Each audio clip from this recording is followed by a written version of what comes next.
हुकूक सिंध ॻाल्हि आहे त इहे हुकूक सिंध हिकिड़ी तमामु वास्ट टर्म आहे छाकाणि त सिंध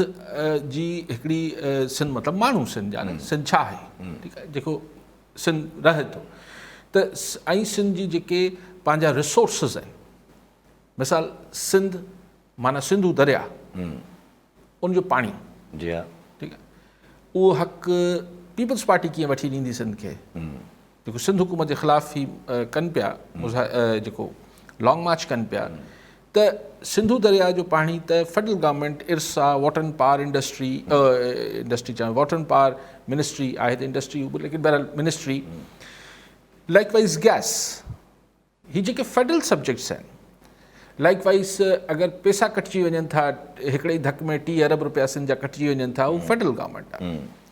सिंध जा ॿेट हुन ते फेडरल हुकूमत नज़रूं विझी वेठी आहे महांगाई हुन में जेके मथी सतह जा पेट्रोल महांगाई ही सभु फेडरल गवर्नमेंट आहे सो बाक़ी अगरि सिर्फ़ु सो आउं चवां थो उनवान आउं सम्झां थो PTI ठीकु न रखियो आहे छाकाणि हुकूक हिकिड़ो तमामु वास्ट टर्म आहे डिघी तशरीह आहे उन तशरीह में इहो जेको लॉन्ग मार्च आहे इहो फिट नथो थिए ही अगरि गवर्नेंस ऑफ सिंध गवर्नमेंट जे ख़िलाफ़ या जेको हिकिड़ो परसेप्शन करप्शन आहे अलिफ आहे बे आहे परफॉर्मेंस ते कारकर्दगी ते अगरि ही लॉन्ग मार्च कंदा त शायदि हिननि जो उनवान वरी बि किथे एक्सेप्टेबल हुजे हा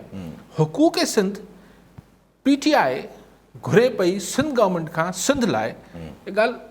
मतिलबु हिकिड़ी अगरि पाण हिकिड़ी वॾे उनखे कानवास ते ॾिसूं त इहा ॻाल्हि हीअ उनवान ठीकु न आहे जंहिं बि रखियो आहे PTI जे जेके अकाबरीन इहो रखियो आहे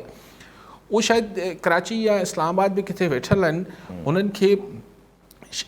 पर कराची वेठा आहिनि त हुननि खे सम्झ में अचणु खपे मुंहिंजे ख़ाली इस्लामाबाद में ई हिकु सोचियो वियो आहे त ही उनवान रखियो कीअं आहे छा सिंध जी गैस जेको आहे सिंध गवर्नमेंट खां घुरे रही आहे PTI सिंध जे माण्हुनि लाइ छा सिंध जो पाणी सिंध गवर्नमेंट खां घुरे रही आहे सिंध जे माण्हुनि लाइ छा सिंध जा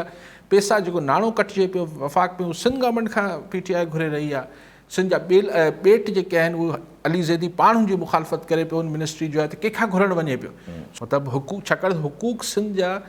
जेके आहिनि उनमें 75% हुकूक जेके आहिनि उनखे फेडरल गवर्नमेंट सां या पंजाब सां हुनजा मामला सिंध जा मामलात आहिनि त उते ॿिन्ही हंधनि ते PTI जी हुकूमत आहे त सिंध गवर्नमेंट खां छा बि घुरणु अचे ऐं इन सां मूंखे ईअं सम्झ में अचे थी ॻाल्हि